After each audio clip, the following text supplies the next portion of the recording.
अनुमति देते हैं तो हम लोग आत्मदाह कर लेंगे सर, हम लोग सुसाइड कर लेंगे सर। और हम राज्यपाल साहब को विज्ञापन देंगे सब कोई मिल करके कि हम लोग को इच्छा मृत्यु दे दें। हम लोग राज्यपाल साहब को 15 तारीख को इच्छा मृत्यु की मांग करेंगे कि हम लोग को अब नहीं रहना है, आप हमें इच्छा मृत्यु दे दीजिए। हम लोग को अब जीवन का लीला खत्म करना है, हम भी खत्म, हमारे परिवार भी खत्म, फिर ना कोई मांगेगा और ना वो अपनी वाहवाही लूटेगी। मगर हमें पूर्ण विश्वास है कि अगर वो 15 तारीख को हमारी बातों को 5 सूत्री मांग जो है वो मान लेते हैं तो हम लोग के भी घर में छठ मनेगा सर, हमारे भी घर में दिवाली मनेगी सर, खुशियाँ आएगी सर। तो ये वो लोग हैं जो 2 लाख से ज़्यादा सरकार बताती है कि उनके घरों में खुशहाली लाए। इन लोगों ने 2 लाख के घरों में तो खुशहाली ले आए, लेकिन आज ऐसा सिचुएशन हो चुका है कि इनके घरों की खुशियाँ छिन चुकी है। अगर आपको कोई जॉब पे रखे और अगले 3, 4, 5 साल काम करवा ले, उसके बाद बिना बताए आपको निकाल दे, वो भी कोई सरकारी एजेंसी के थ्रू, तब आपको कैसा लगेगा? ये वही बात हो गई, बचपन में हम लोग एक कहावत कहते थे, लिखो फेंको कल। लिखो और जरूरत जब तक है लिखते जाओ और फिर नहीं हो तो फिर फेंक दो। अभी हमारे BRLPS में 2700-2800 पद निकला हुआ है सर। अगर अनुभव की बात करें तो 12 साल कोई 17 साल का अनुभव लेके बैठा हुआ है और वहां पर एक लाइन लिख दिया गया है कि इसमें अनुभव की कोई आवश्यकता नहीं है। इसकी स्थिति अब ऐसी हो गई है कि हम लोगों को गर्म चाय में मक्खी की तरह हम लोग को निकाल के फेंक दिया गया है। हम लोग खुद सड़क पर आ गए हैं, हम लोग खुद अपने रोजी रोजगार से विमुख हो चुके हैं। हमारे बच्चों का नाम स्कूल से भी कट चुका है, कुछ कारण है आर्थिक स्थिति, और क्योंकि अब हमारी उम्र भी नहीं रह चुकी है कि अब हम किसी दूसरे जगह पर कार्य करने के लिए, क्योंकि हम स्वास्थ्य पीड़ित व्यक्ति भी हैं। लेकिन आज जो लोगों ने ये किया, ये क्रांति की तरह कि जहां शराब मिलता था वहां दूध बिचवाया, उन लोगों की आज स्थिति ये है कि ये सड़क पे आ गए हैं। पटना के गर्दनी बाग का ये इलाका है, प्रोटेस्टर्स के लिए ये जगह बहुत खास है। जिस तरीके से दिल्ली में आप देखते हैं जंतर मंतर, किसी को भी अपनी आवाज़ सरकार तक पहुंचानी होती है तो लोग जंतर मंतर के पास जाकर बैठते हैं, वैसे ही पटना में अगर सरकार के सत्ता के हुक्मरानों तक आपकी आवाज़ पहुंचानी है तब गर्दनी बाग इलाका आपको आना पड़ेगा। गर्दनी बाग में ये कई सारे टेंट लगे हैं, बहुत सारे यहाँ प्रोटेस्टर आए हुए हैं, कुछ संविदा कर्मी वाले हैं तो कुछ हैं, एक है यहाँ पे जो हमें मिल गए थे, सतत जीविका पार्जन योजना जो बिहार सरकार के द्वारा लाया गया था, उसके तहत जो भर्ती की गई थी तो उसके कुछ लोग हैं। आगे आप देखिएगा तो डायल 112 नंबर के जो लोग हैं उनके ड्राइवर भी हड़ताल पे बैठे हैं। तो अभी मैं यहाँ बैठा था, यहाँ पे कुछ लोग बैठे हैं जो अपनी कई मांगों को लेकर सरकार तक अपनी आवाज़ पहुँचाना चाहते हैं। क्या है इनकी मांगे, क्यों ये बैठे हैं, इन सारे मुद्दों पे बातचीत करेंगे और जानने की कोशिश करेंगे कि आखिर ये अपने परिवार को छोड़कर, अपना घर बार छोड़कर आखिर यहाँ रोड के साइड में बैठने पे क्यों मजबूर हैं। क्या समस्या है सर? ये देखिए भूख हड़ताल चल रहा है इन लोगों का। क्या सर, क्या समस्या है? पहले तो आपका बहुत बहुत धन्यवाद, जो आपके मार्फत हमारा बात सरकार तक पहुंचेगा। हम लोग सतत जीविकोपार्जन योजना जो बिहार सरकार का ड्रीम प्रोजेक्ट है, उसमें लगातार 7-8 साल से हमारे सभी BRP BIC भाई लोग उसमें काफ़ी अपना योगदान दे रहे थे और हम लोग को ऐसी दीदी को आगे बढ़ाने का काम दिया गया था जो कि शराब तारी बेचा करती थी, पिया करती थी, और अनुसूचित जाति जिनके पास में लोग बैठना भी पसंद नहीं करते हैं उस मोहल्ले में जाने में, वहाँ से हम लोग सुबह 9 बजे से शाम को 6 बजे तक में जितने हमारे महिलाएं BRP साथी हैं या हमारे पुरुष साथी हैं, वो सभी लोग अपने अपने प्रखंड स्तरीय जगह पर जाकर और सभी दीदियों को, उस तरह के दीदियों को, भैयों को समझाना कि आप लोग इस गलत तरीके से जो अपना अर्जित कर रहे हैं इसको आप छोड़िए और सरकार जो योजना लाई है उस योजना का लाभ उठाइए, नया रोजगार कीजिए, अपने बच्चों का नया भविष्य दीजिए, अपने आप को समाज की मुख्य धारा से लाइए। हम लोगों ने लगातार 6-7 सालों से लगातार ये काम किया और आज की स्थिति अब ऐसी हो गई है कि हम लोगों को गर्म चाय में मक्खी की तरह हम लोग को निकाल के फेंक दिया गया है। हम लोग खुद सड़क पर आ गए हैं, हम लोग खुद अपने रोजी रोजगार से विमुख हो चुके हैं। हमारे बच्चों का नाम स्कूल से भी कट चुका है, कुछ कारण है आर्थिक स्थिति, और क्योंकि अब हमारी उम्र भी नहीं रह चुकी है कि अब हम किसी दूसरे जगह पर कार्य करने के लिए, क्योंकि हम स्वास्थ्य पीड़ित व्यक्ति भी हैं। पिछले कल दिन से हमारे फीवर भी लगा हुआ है।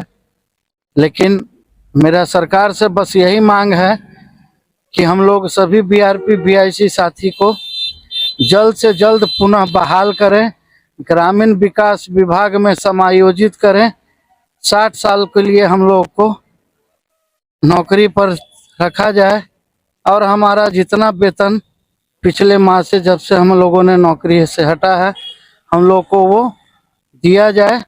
और जो भी सरकार की एचआर पॉलिसी है उसमें हम लोग को इन्वॉल्व किया जाए।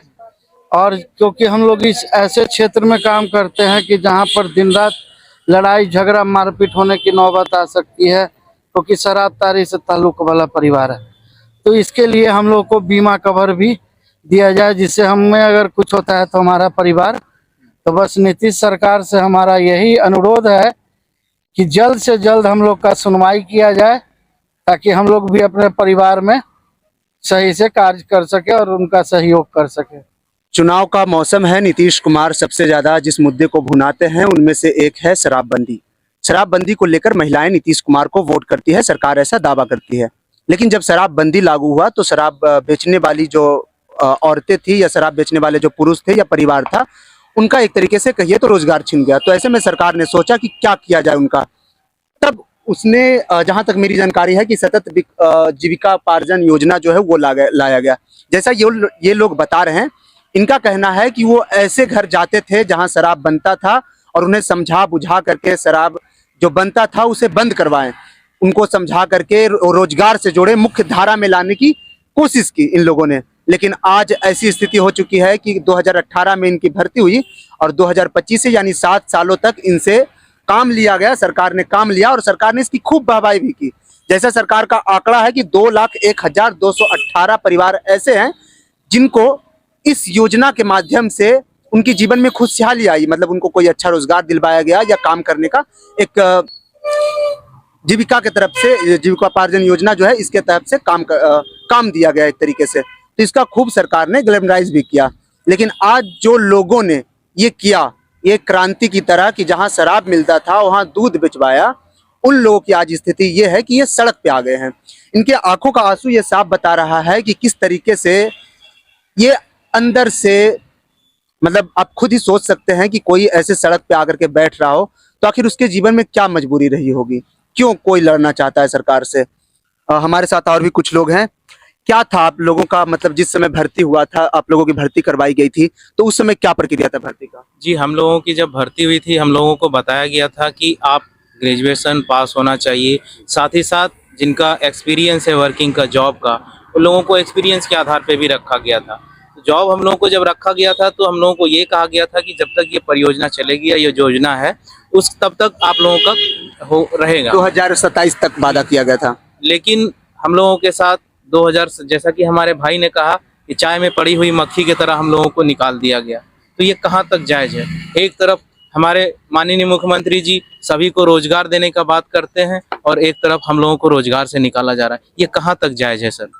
हमारी मांग यही है कि जिस प्रकार से हम लोगों को हटाया गया है, सम्मान सहित हम लोगों को फिर से नौकरी पे रखा जाए और हम लोगों को 60 साल तक का वायदा दिया जाए कि जिस तरह से, और साथ ही साथ बिहार में जो एचआर पॉलिसी चल रहा है उस पॉलिसी नीति का लाभ हम लोगों को दिया जाए।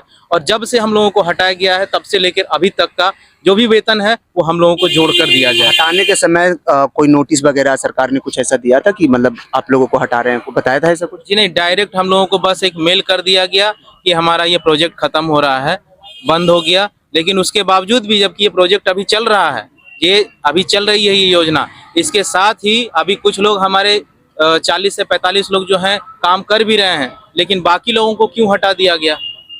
हमारा यही मांग है। कितने लोग थे जो जिनको ये जॉब मिला था उस समय? हमारे लगभग 450 से 500 लोग थे। BRP, BIC, DIC, TO, DRP मिलाकर हमारे 450 से ज्यादा लोगों की टीम था सर, लेकिन 400 लोगों को हटा दिया गया है सर अभी तक।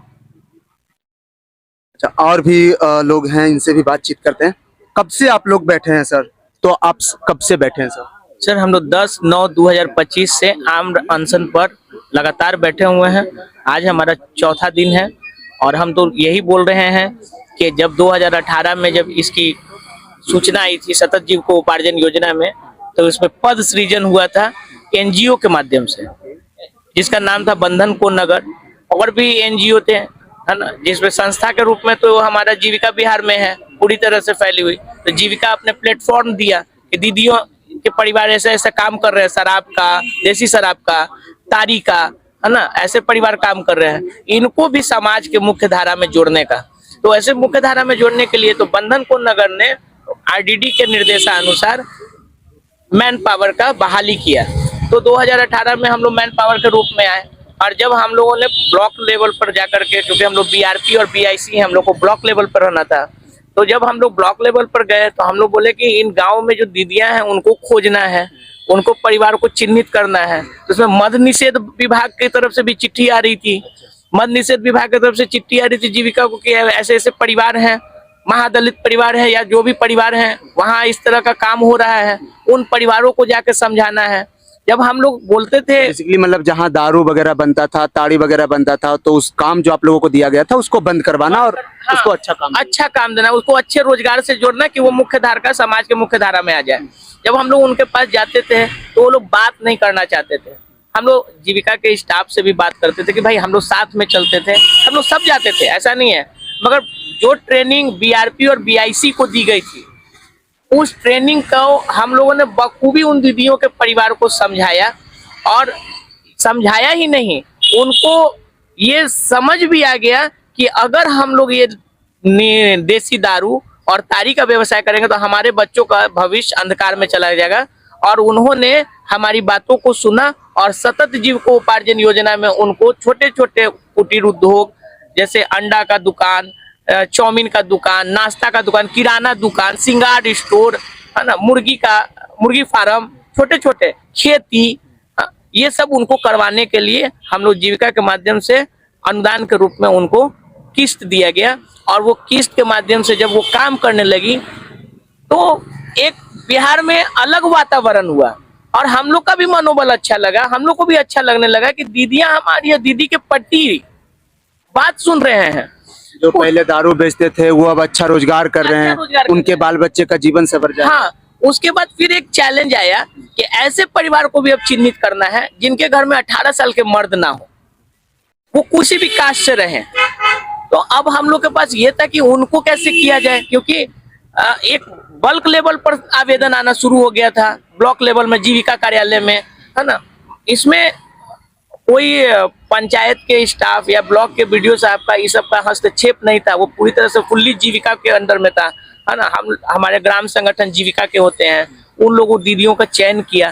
तो चयन में बहुत सारी दीदियां आ गई जो झूठ सच सब कुछ आ रहा था, मगर बीआरपी और बीआईसी का काम क्या था कि उन दीदियों का अंदर की बात को समझना, उन विधवा दीदियों की अंदर का बात समझना और वो किस चीज के ललक में है, क्या काम कर सकती हैं, क्या काम कर सकती हैं। अगर मान लीजिए एक दीदी खेती कर रही है और उसको हम किराना दुकान थमा देंगे, दीदी भटक जाएगी।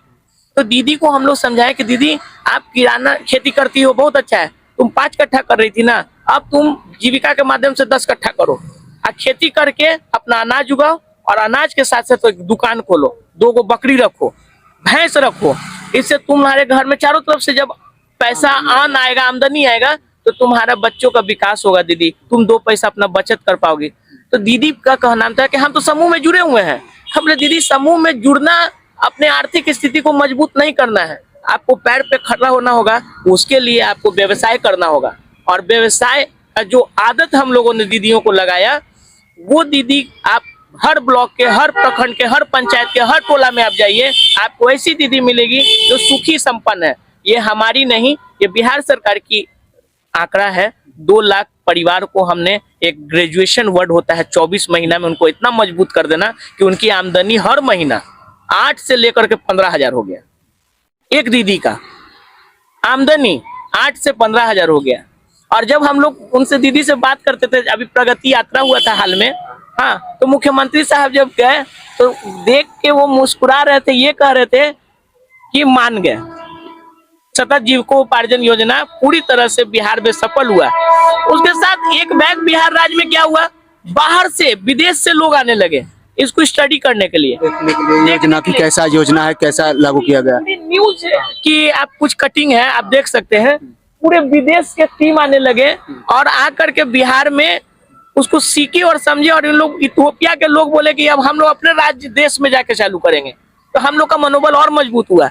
और ये सोचे कि समर्पित होकर के पूरे 500 जो हम लोग कर्मचारी हैं, BRP, BIC, DRP, TO, SJY, MRP, यहाँ तक सारे लोग मिल करके इसको इस तरह मजबूती से हम लोग रखे सर कि आज काया ही पलट गई। और हमारे माननीय मुख्यमंत्री जी का हम सादर धन्यवाद देते हैं, हम बहुत धन्यवाद देते हैं। मुख्यमंत्री जी से शिकायत नहीं है, बस जो मांग है वो मांग सुन बता। मुख्यमंत्री जी को हम सादर धन्यवाद देते हैं कि 7 साल जिस तरह से हमको पिता के रूप में, बड़े भाई के रूप में हम लोग को सहारा दिया, इस उम्र में और इस जो कंपटीशन के युग में हम लोग को बेरोजगार ना करें।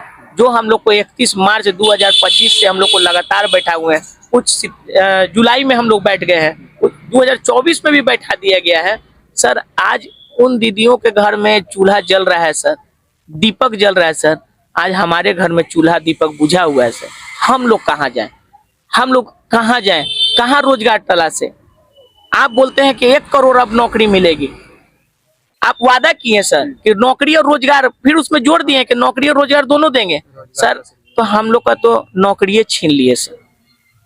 आज हमारे घर में आप जाकर देखिएगा तो आंख में आंसू जरूर है सर, और हम समझ नहीं पा रहे हैं कि अब हम लोग क्या करें, अब हम लोग क्या करें। मगर आप लोग आते हैं सर, आपके माध्यम से हम बार बार कहना चाहते हैं कि हम लोगों को आश्वासन नहीं चाहिए, हम लोग को यहीं से प्रखंड कार्यालय में पुनः भेजे नौकरी के लिए। और हमारी जो बची हुई उम्र है 15 साल 16 साल, मरना तो सबको है सर, मगर एक निर्धारित है 60 साल, तो वो 60 साल की नौकरी हमारी पक्की कर दे। दूसरी बात ये भी है सर कि अगर नौकरी पक्की है तो भगवान ना करे कि कुछ हो जाए तो हमारी बीमा भी रहे, साथ में हमारी महिला बहन भी हैं, हम लोग भी हैं, तो बिहार सरकार का HR पॉलिसी भी लागू हो सर। हम लोग पिछले 5-6 महीना से तो हैं, घर का चूल्हा कैसे चल रहा होगा, कर्ज लेके चला रहे होंगे। तो सर अगर हमारा बकाया जो जिस दिन से हम लोग को बैठा दिया गया है वो बकाया मानदेय, भले वेतन मिल जाए, मानदेय तो अलग बात हो गया, वेतन जो मिले हमारी, वो वेतन से हम अपने परिवार का और अपने जो कर्ज हम लोग लिए हैं उसको हम चुकाएं। और सम्मान के साथ हमारी बिहार सरकार हम लोगों को ग्रामीण विकास विभाग के अंतर्गत जो भी डिपार्टमेंट है हमें उसमें दे दे, काम दे दे। सोचिए कि वो लोग हैं जो 2 लाख से ज्यादा सरकार बताती है कि उनके घरों में खुशहाली लाए। इन लोगों ने 2 लाख के घरों में तो खुशहाली ले आए, लेकिन आज ऐसा सिचुएशन हो चुका है कि इनके घरों की खुशियां छिन चुकी है। अगर आपको कोई जॉब पे रखे और अगले 3-4-5 साल काम करवा ले, उसके बाद बिना बताए आपको निकाल दे, वो भी कोई सरकारी एजेंसी के थ्रू, तब आपको कैसा लगेगा? ये वही बात हो गई, बचपन में हम लोग एक कहावत कहते थे, लिखो फेंको कल। लिखो और जरूरत जब तक है लिखते जाओ, और फिर नहीं हो तो फिर फेंक दो। तो इन लोगों का जीवन वैसा ही हो चुका है। तो अभी आगे क्या है प्लान? मतलब आप अपनी आवाज रखने के लिए आगे क्या कर रहे हैं? कोई प्रोटेस्ट वगैरह? अभी तो गर्दनी बाग में आप लोग बैठे हैं सर। हम लोग 14 तारीख को अभी हमारे जो मजिस्ट्रेट साहब हैं जो डेली अनुमति दे रहे हैं, वो 14 तारीख तक ही अनुमति दी है, जबकि प्रोटेस्ट का अनुमति 14 तक है। अब संविधान कहता है कि आप अपनी बातों को रखने के लिए सेक्शन 19 का बी कहता है कि आप अपनी बात शांतिपूर्ण, हम शांतिपूर्ण रूप से हम आम अनशन पर बैठे हुए हैं। मगर उन्होंने मजिस्ट्रेट साहब ने कहा कि 15 तारीख की अनुमति नहीं मिलेगी। अभी बाकी लोग वहीं गए हुए हैं, हाँ, बाकी भी आए हुए थे, उन लोग बोले कि नहीं ऐसा नियम नहीं है, संविधान के अंतर्गत उनको देना पड़ेगा अनुमति। तो फिर हम लोग हिम्मत बांध करके गए हुए हैं 16 और 15 तारीख का अनुमति लेने के लिए। अगर वो हम लोग को 15 तारीख को नहीं अनुमति देते हैं तो हम लोग आत्मदाह कर लेंगे सर, हम लोग सुसाइड कर लेंगे सर। और हम राज्यपाल साहब को विज्ञापन देंगे सब कोई मिल करके कि हम लोग को इच्छा मृत्यु दे दे। हम लोग राज्यपाल साहब को 15 तारीख को इच्छा मृत्यु की मांग करेंगे। कि हम लोग को अब नहीं रहना है, आप हमें इच्छा मृत्यु दे दीजिए, हम लोग को अब जीवन का लीला खत्म करना है, हम भी खत्म, हमारे परिवार भी खत्म, फिर ना कोई मांगेगा और ना वो अपनी वाहवाही लूटेंगे। मगर हमें पूर्ण विश्वास है कि अगर वो 15 तारीख को हमारी बातों को 5 सूत्री मांग जो है वो मान लेते हैं तो हम लोग के भी घर में छठ मनेगा सर, हमारे भी घर में दिवाली मनेगी सर, खुशियां आएगी सर। हमारे पास अभी कोई शब्द नहीं है। संविधान, भारत के संविधान की जैसा इन्होंने जिक्र किया, संविधान हर किसी को अपना अधिकार देता है। मीडिया है, मीडिया के लिए भी संविधान ही है, क्योंकि मीडिया के लिए भारत में कोई अलग से कानून बनाया नहीं गया है। फ्रीडम ऑफ स्पीच जो है उसके तहत मीडिया चलती है, मतलब अपनी बात रख सकते हैं। हर नागरिक को, हर आम इंसान को भी ये अधिकार है कि वो अपनी बात शांतिपूर्ण तरीके से रख सकता है। मैं पहली बार जब यहाँ आया अभी प्रोटेस्ट कवर करने के लिए, तो मैं बाहर खड़े होकर के इनसे पूछ रहा था, तो इन्होंने कहा भैया पहले आप आइए और बैठिए, हम लोगों के बीच बैठिएगा तभी हम लोगों की समस्या जान पाइएगा। और ये सच भी है, जब इन लोगों के बीच आप आइएगा तभी इनको समझ पाइएगा। दूर से गाड़ी से आकर और आश्वासन देकर चले जाने से मंत्री जी कुछ नहीं होता है। अभी जैसा ये लोग कह रहे हैं कि इनको 14 तारीख तक का यहाँ अनुमति दिया गया है, लेकिन आगे जैसा इन्होंने कहा कि 15 को अगर अनुमति नहीं मिलता है तो आत्मदाह कर लेंगे। मेरे पास अभी इस कोई शब्द नहीं है कि मैं इस पे क्या कहूं।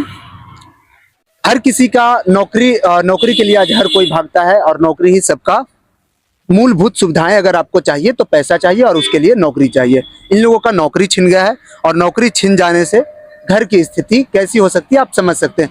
ये यहाँ कुछ लोग बैठे हैं, कुछ लोग उधर भी हैं रोड के साइड, वो भी संविदा कर्मी हैं, वो भी मांग कर रहे हैं कि उनकी भी नौकरी जो छिन गई है वो नौकरी वापस मिले।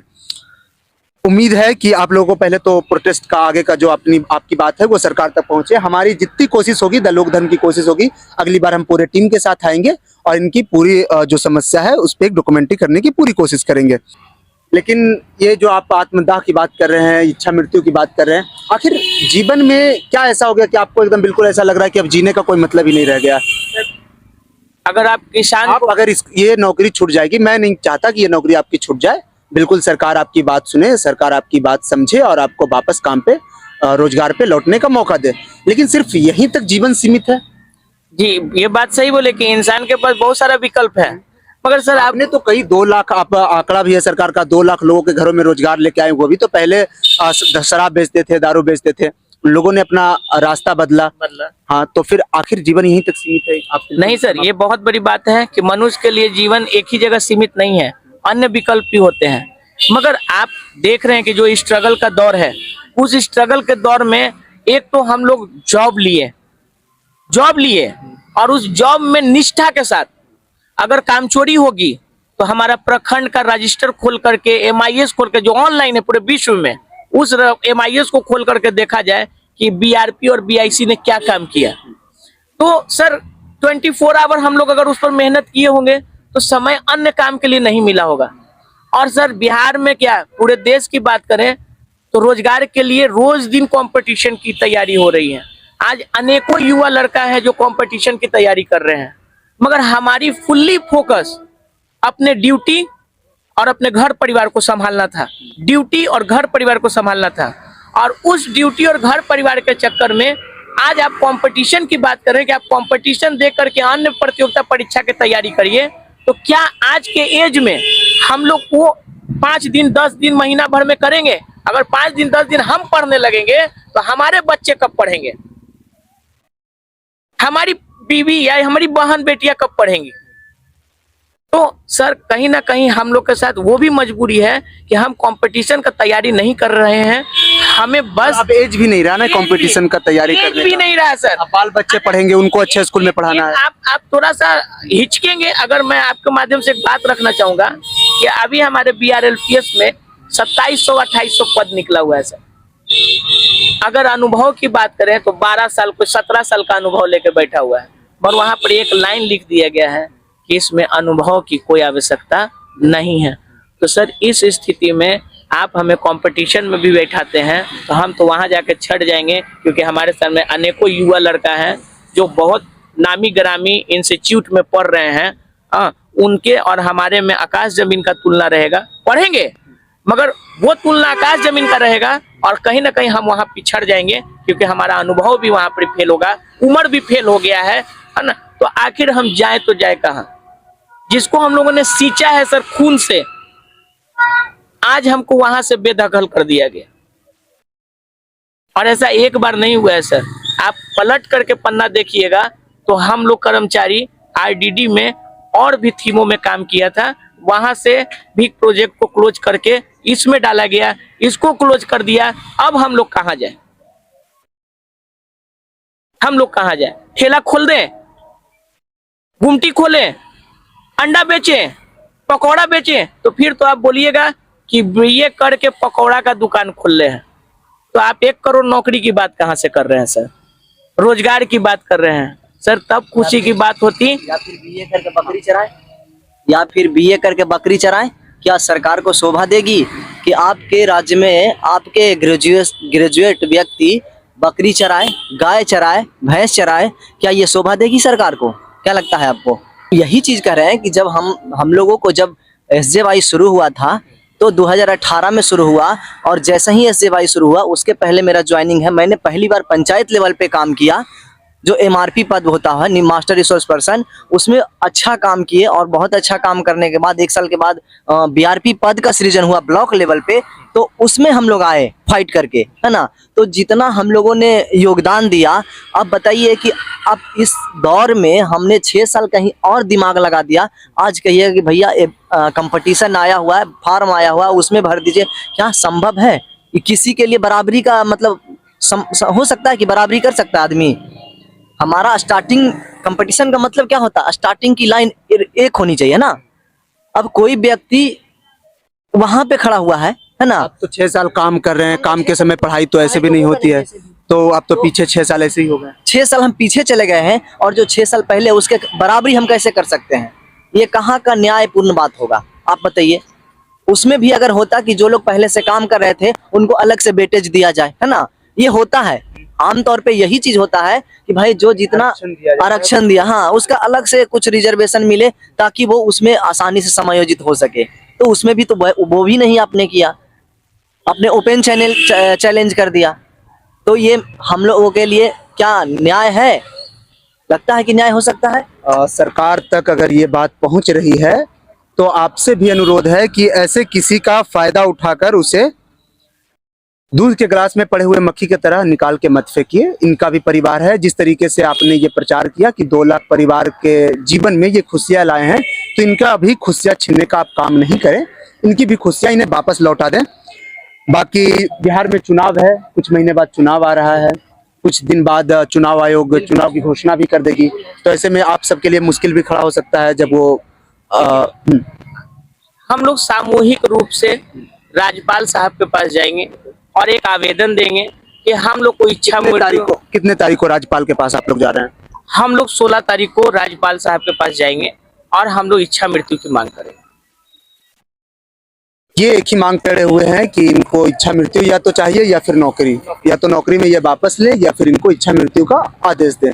तक आप ही बताइए कमेंट करके कि ऐसे लोग, ऐसे जो रोजगार है, ऐसे जो सरकार निकाल देती है किसी को, चाहे वो संविदा कर्मी हो या फिर ये लोग हैं, ये कितना जायज है। बाकी ऐसे ही खबरों के लिए देखते रहें द लोक धर्म, खबरों का सही धर्म।